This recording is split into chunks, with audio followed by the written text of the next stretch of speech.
Welcome back to the Action Autism podcast on our segment Mind Matters. I'm one of your hosts, Arshia Singh, a rising senior at Dublin High School, with my co-host, Anvesha Bhagat, a rising junior at Academy Math, Science, and Engineering.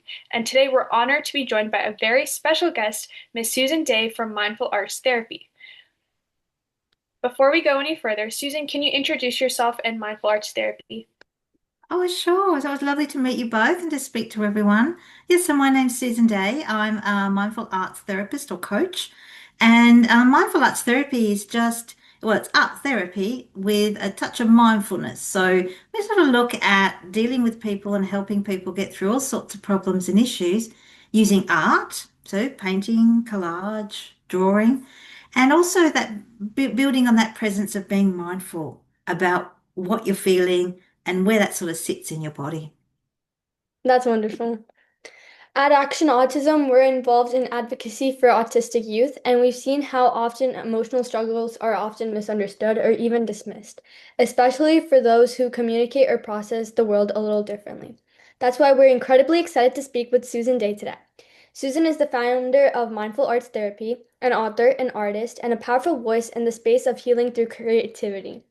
Her work focuses on combining mindfulness with art to help people, especially teens, to build emotional resilience, regulate their feelings, and truly feel safe being themselves.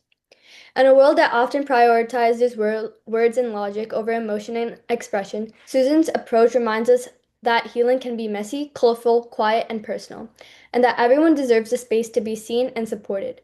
We hope this conversation gives you not only insight, but also some peace and inspiration. All right, so kind of getting into the questions. My first question for you, Susan, is what led you to create mindful arts therapy and kind of how has your journey evolved over time? It's a really interesting sort of question because I have an English teaching background. I've always been an artist though. I've always used art to process stuff or just enjoy life or, perhaps capture something that I find inspiring. But one day somebody reached out to me and asked me to edit their thesis, and it was about art therapy. And I was like, oh wow, I have never heard this before. And I was always been interested in prayer and meditation and mindfulness.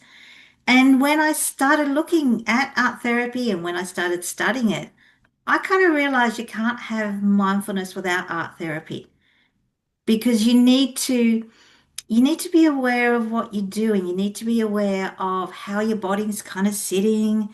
And you also need to understand, I guess, in a way, how the medium, how say something like paint or pencils or, you know, gel pens or things like that, how they can actually help us control our emotions.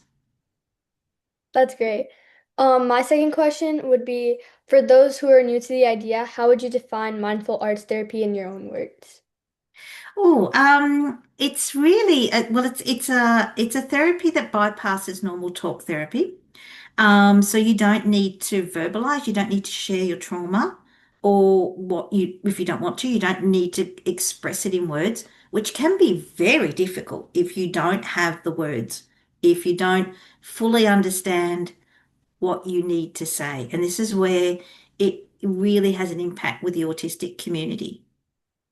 Um, and it's simply about expressing what you're feeling in the moment.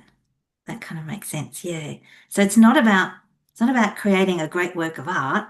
It's just about using these materials and oh, it doesn't really matter what it is in some regards. Yeah, to express what you're feeling and then begin that sort of process of self-awareness. Yeah.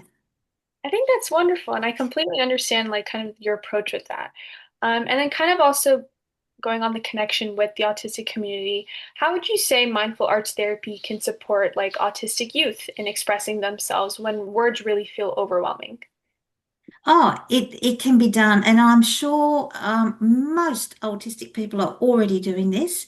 It can be expressed in their art, in the way they dress, the things they study at school, how they study.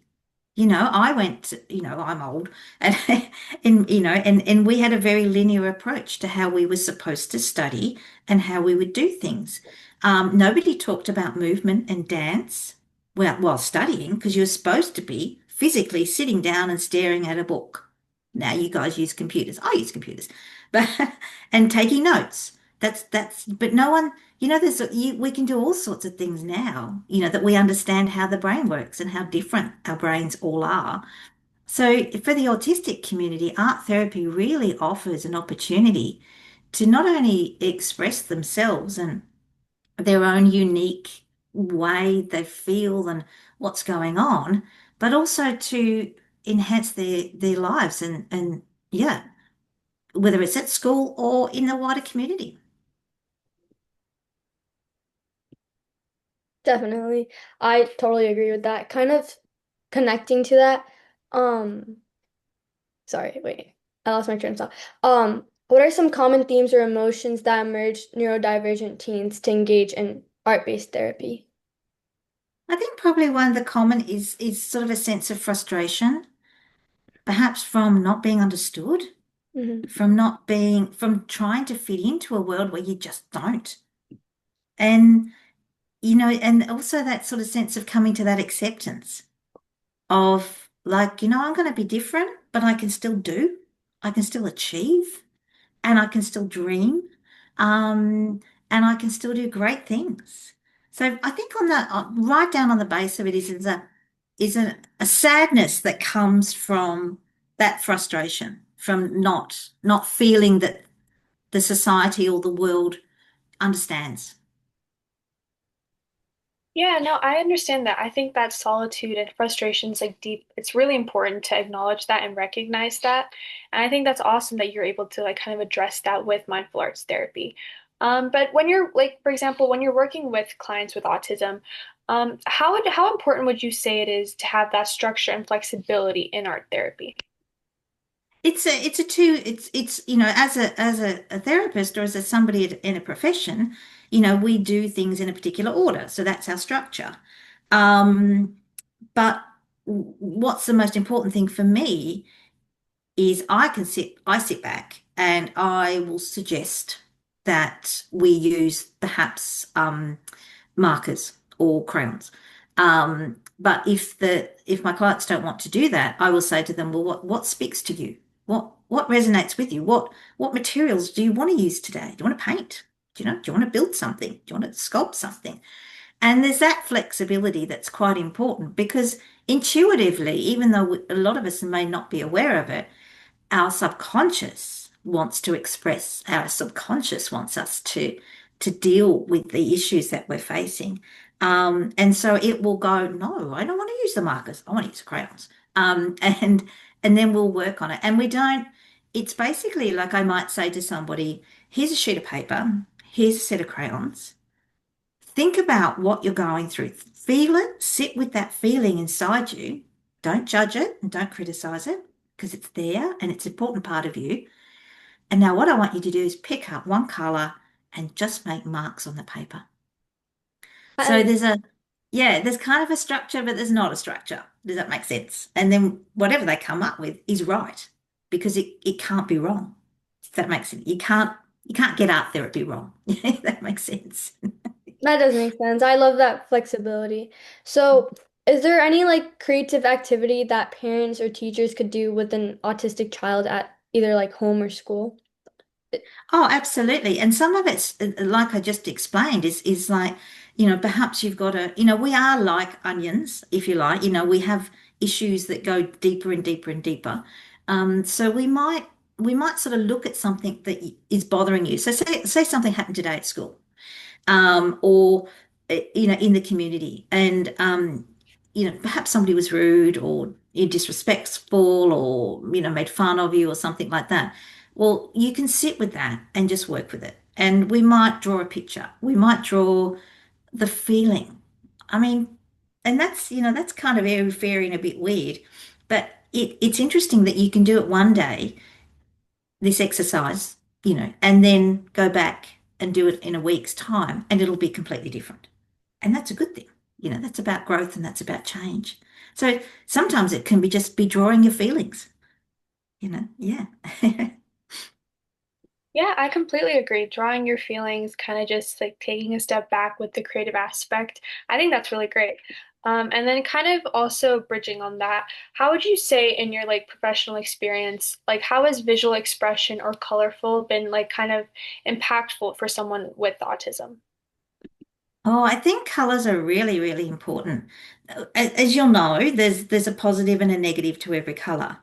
And sometimes we'll work, if somebody's quite depressed, we might work with the warm colors. We might work with yellows and oranges and reds because they will actually lift your mood and make you feel better. But on the other side, if somebody's quite anxious and they're feeling that things are just out of control, we'll work with the cool colors, the blues, the purples, and the greens. And sometimes that can just be a matter of taking those colors at either end of that spectrum and just painting whatever happens.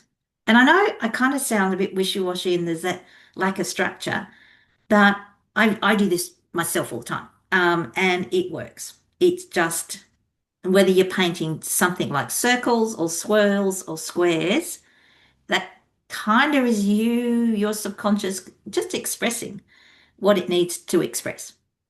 So it's going to be different for everybody. No, you're totally right. I love how art is so expressive. Kind of shifting the gears a little bit.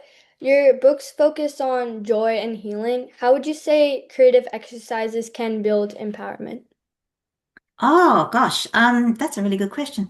It's because these creative exercises that I create they will speak to you as a unique individual in some way, and everyone will respond to them differently.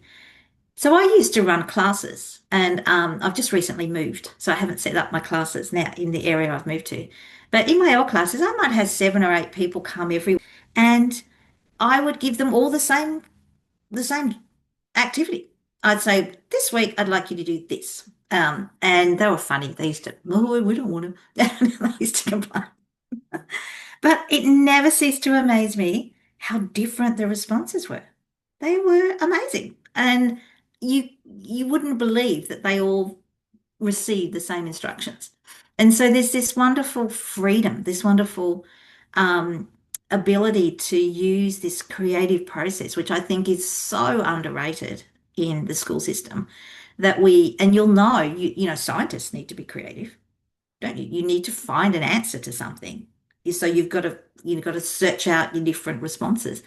Um, and you can use art to work through other aspects like a scientific problem or an English problem or something like that. So yeah, it's just really interesting, and the sense of joy that comes from people being able to reconnect with their artistic creative selves is just I just think it's wonderful. I love seeing it. That's really well said. And also kind of bridging on the fact that like seeing people kind of express themselves. How would in your opinion, what changes have you kind of seen in teens who stick with mindful art practices over time and like the impact it's made for them? Oh, it can be very subtle. So you don't go from one day from being, shy and awkward and unhappy to this exuberant, wonderful, carefree human being. It takes time. Everybody it has a different response. But I guess what I see is often at the end of a session, I see a light, a joy in their faces, even though they might not be smiling, even though they might be still like, oh, just holding on to all this awful negative energy. There's a light there. There's something slowly being released. And in the end, which I think is really significant, not in the end, but as the process goes, I kind of see a very what I call I like to call a quiet confidence that is just being drawn up. And it's like, you know what? I am me and I am worthwhile and worthy. And you know what? I can do this thing called life. I can do it. That's amazing. Kind of talking about that, what would you say to like teens or adults who say, like, I'm not artistic, so like I can't do this? Like, how do you encourage? Oh, I hear that all the time, mainly from adults though. They're worse than teens.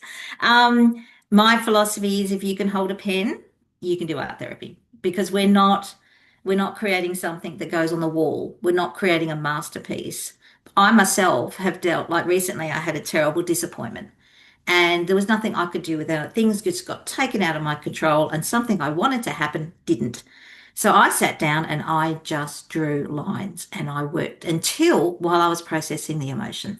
So give it a go. That's what I would say. Yeah, have a go. You're not like, you don't need expensive equipment. You don't need to produce, like I said, nothing hangs on the wall.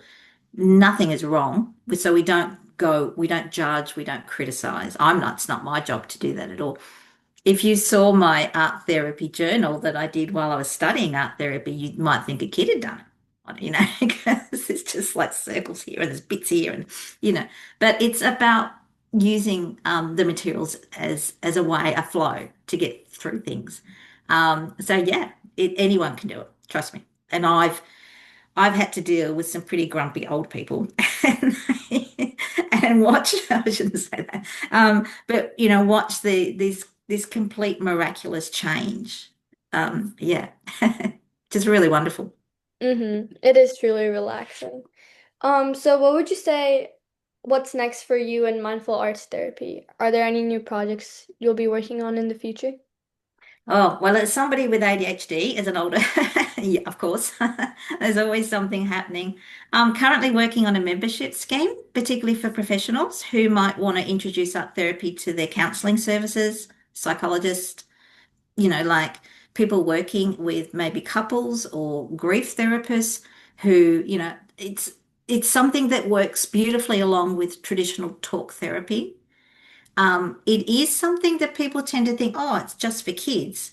Um, well, and it's not, but it does work well with children and teens because there's already sort of open to the idea of using art as well. So yeah, the membership that's going really well at the moment. I'm back doing my podcasts. I do a live radio show in my local community here, which is a lot of fun. So if you think this is nerve-wracking, you should try live radio. It's just a nightmare.